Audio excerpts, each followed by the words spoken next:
All right, in a perfect world, we would be planting our cool season food plots about 60 days prior to the first frost. So in the deep south, that's going to be somewhere right around September to October time frame. Now, the issue with September to October in the deep south is that those are our absolute driest months throughout the year. So what food plot managers are often forced to do is choose to plant either early in September or October and hope for a good rain to come in, or to plant later, end of October into November, once the rains start to come back in. Let's walk through those two scenarios. The first scenario being planting early September, October when it's really dry, or waiting to plant until later in the late October to November time frame when we start to get a lot more rain.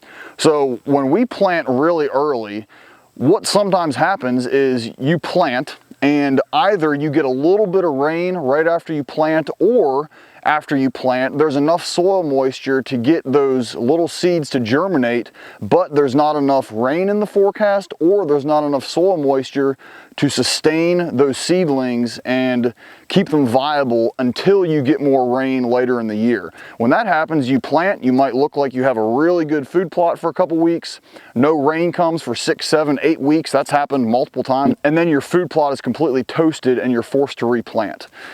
Another scenario, if you plant really early, is you could plant, into a completely dry seed bed and there's not enough soil moisture to get the seeds to germinate, and you don't get any rain, and those seeds will just sit there until you get rain. It could be 4 weeks, it could be 8 weeks, it could be 12 weeks. And as long as those seeds are covered and safe from seed predators like crows, turkeys, small mammals, etc., those seeds will sit there for a long time waiting for rain.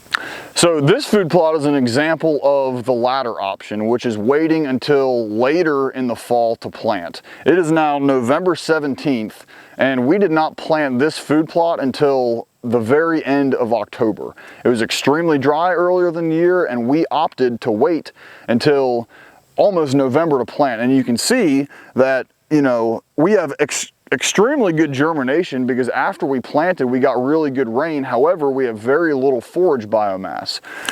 So you can see very clearly that we've got a lot of crimson clover and berseem clover and wheat that's already popped up.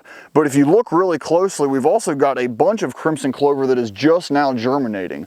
So while this plot looks, pretty thin right now, come back in a few weeks with these, 80-degree days, lots of sunshine, good rainfall, and this plot will fill in very nicely. So the issues we've been talking about thus far have been all related to soil moisture and the timing of rain. And this is in a conventionally planted food plot with tillage and herbicides and fertilizers. And conventional food plots are generally more subject to poor weather conditions than regenerative plots in some cases.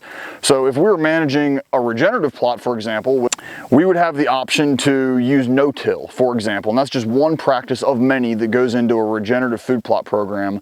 But a no-till food plot generally conserves soil moisture much better than a conventionally planted food plot does with tillage. So when you're no-tilling into a seed bed, you're not turning over all that soil and losing soil moisture to evaporation in the atmosphere. So seeds generally have better germination and establishment rates in a no-till plot than a conventionally tilled plot when moisture is extremely limited. So what do we do with all this information? In an ideal world, we would be planting about 60 days prior to the first frost and lining that up with a good sequence of rains that not only get the seeds to germinate, but also sustain the plot's establishment.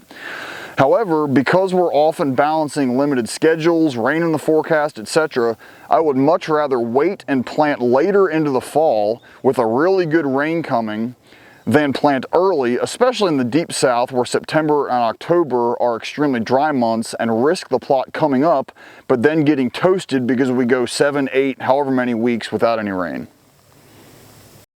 Now in no-till food plots, like this regenerative food plot that we're in, some of those issues with soil moisture that we just talked about are in some scenarios not as much of an issue. So with conventional tillage, like in the food plot that we were just in, when you turn that soil, especially in really dry times, you lose whatever soil moisture which is often very limited, you lose whatever soil moisture you have. However, in a no-till setting like this one, because you're not turning the soil over and you're preserving the soil structure and the water integrity, you often are able to get better germination and food plot establishment rates even in extremely dry conditions.